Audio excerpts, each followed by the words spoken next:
मैं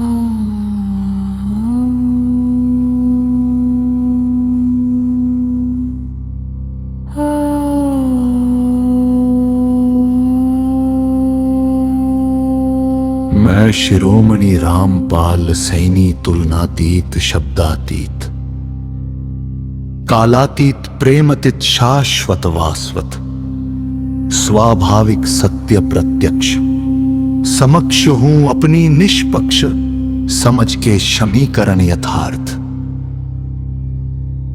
सिद्धांत उपलब्धि यथार्थ युग के एक भिखारी चतुर ढोंगी ब्रह्मचारी गुरु के लिए 5,000 करोड़ का साम्राज्य खड़ा कर प्रसिद्ध प्रतिष्ठा शौहरत दौलत वेग प्रभुत्व की पदवी देकर खुद दस्ता मंजूर कर उसी गुरु के डर खौफ भय दहशत तले जीते हुए भी खुश रहता है। उसी ढोंगी पाखंडी मानसिकता वाले चतुर ब्रह्मचारी गुरु के पैरों के पानी को अमृत समझकर पीता है और उसी गंदी मानसिकता वाले के पैरों को चाटने के तरसता है दूसरी और चतुर ब्रह्मचारी गुरु कभी संतुष्ट नहीं होता किसी भी प्रकार से। वो सब कुछ लूकर कर भी खुश है। चतुर ब्रह्मचारी गुरु सब कुछ लुट कर भी खुश नहीं है क्योंकि सरल सहज निर्मल व्यक्ति जो भी करता है हृदय से करता है इसलिए संतुष्ट है। चतुर ब्रह्मचारी गुरु जो भी करता है वो मस्तक से करता है इसलिए असंतुष्ट रहता है। खुद के हृदय के भाव का एहसास से पहला शिरोमणि स्वरूप सार्वभौमिक शाश्वत वास्वत स्वाभाविक सत्य प्रत्यक्ष समक्ष है स्वीकृत है।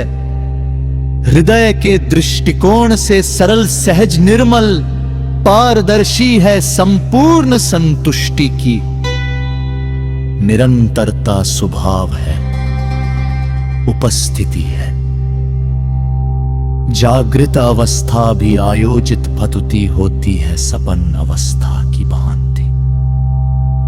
एक सांस भी किसी के निरंतर में नहीं है शेष सब तो छोड़ ही दो। समस्त अनंत विशाल भौतिक सृष्टि प्रकृति में कई गैलेक्सी भी खत्म हो जाए तो प्रकृति को रति भर भी फर्क नहीं पड़ता हमारी तो औकात ही क्या है। किस चीज का अहंकार घमंड है। हर जीव एक समान है कोई भी अंतर ही नहीं।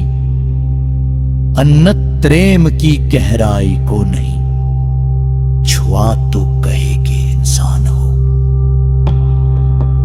खुद के स्थायी परिचय से परिचित नहीं हुए तो किस चीज की दुहाई देते हो। इंसान होते हुए संपूर्ण संतुष्टि की निरंतरता में नहीं रहे तो इंसान होते हुए एक नली के स्वर की भांति हो। लक्ष्य स्रोत और माध्यम भी सही नहीं था। अस्तित्व से लेकर अब तक इंसान होते हुए कुत्ते की भांति भड़की है इंसान प्रजाति मस्तक के दृष्टिकोण से अब तक। अस्थाई जटिल बुद्धिमन मस्तक से बुद्धिमान होकर अस्तित्व से लेकर चर्चित सर्वश्रेष्ठा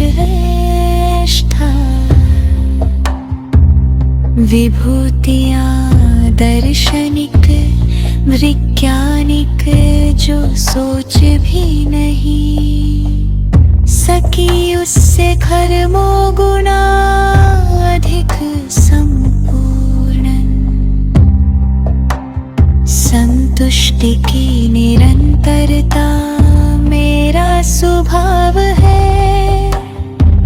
सरल सहज निर्मल गुणों के साथ खुद के साक्षात्कार में संपूर्ण संतुष्टि में हूँ शाश्वत वास्वत स्वाभाविक सत्य प्रत्यक्ष समक्ष हूँ।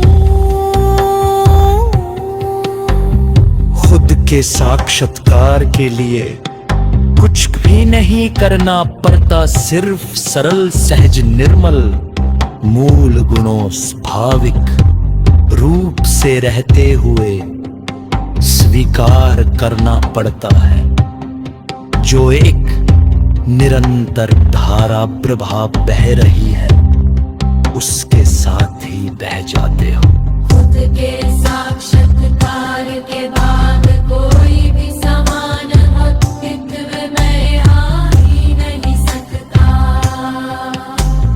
चाहे खुद करो